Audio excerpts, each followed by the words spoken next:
Thank you very much, Mr. Chairman. So I want to put this in a context beyond Mr. Chipman.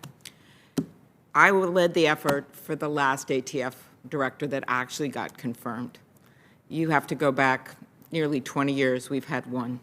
He was from Minnesota. So during the time of Donald Trump, we had no confirmed ATF director. So I don't think this is just about Mr. Chipman. I think this is about the NRA. I think it's about people not wanting to hurt themselves and get some kind of points off or a B grade instead of an A grade. That's what I think this is about. Because when I did this back a few years back, it was toward the end of President Obama's term. The guy's name is Todd Jones. He was a decorated Marine. He was the U.S. attorney, and I had to work all day one day just to get him through on a cloture vote. He was the acting U.S. attorney.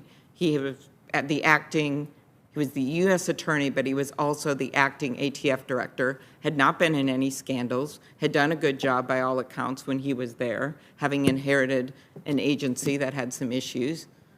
But I got finally, after I think it was 8 hours we left the vote open. I got 6 Republicans to vote with me. 2 of them are still here, Lisa Murkowski and Susan Collins. One of them was John McCain.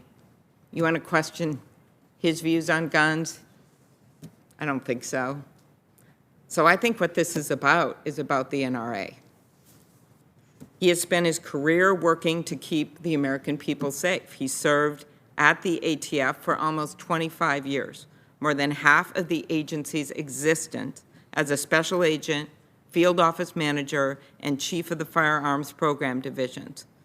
If confirmed, he would actually be the first director to have served as an ATF special agent. So to say this is just some political appointment when it's actually the first guy that would have worked there for a long time, I think that's wrong. A lifelong gun owner, Mr. Chipman knows that responsible gun ownership and common sense safety measures go hand in hand, and his approach to gun violence stems from his belief that it is possible to balance rights and responsibilities.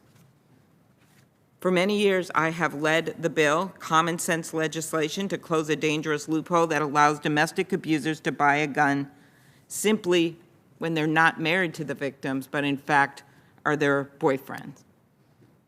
We had a hearing on this many, many years ago, and Senator Grassley had several witnesses, very conservative witnesses, a conservative sheriff. And while they did not agree with the stalking portion of the bill, they actually agreed with closing this loophole, full stop, every single one of them. Yet, we can't even seem to get that done because of the NRA.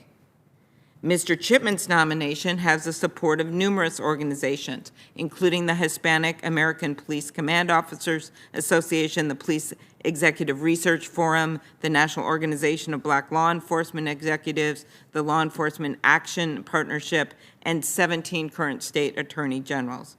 His decades of experience in law enforcement make him exactly the right nominee for this critical position. And when I asked him, as ATF director, would he take on this small issue of closing this loophole that the Republican witnesses support, he said it would be one of his top priorities to get this done if he was confirmed as ATF director. So I don't think we can just look at this nominee on some isolated island. This is a part of a whole effort, and it's political. He's not political.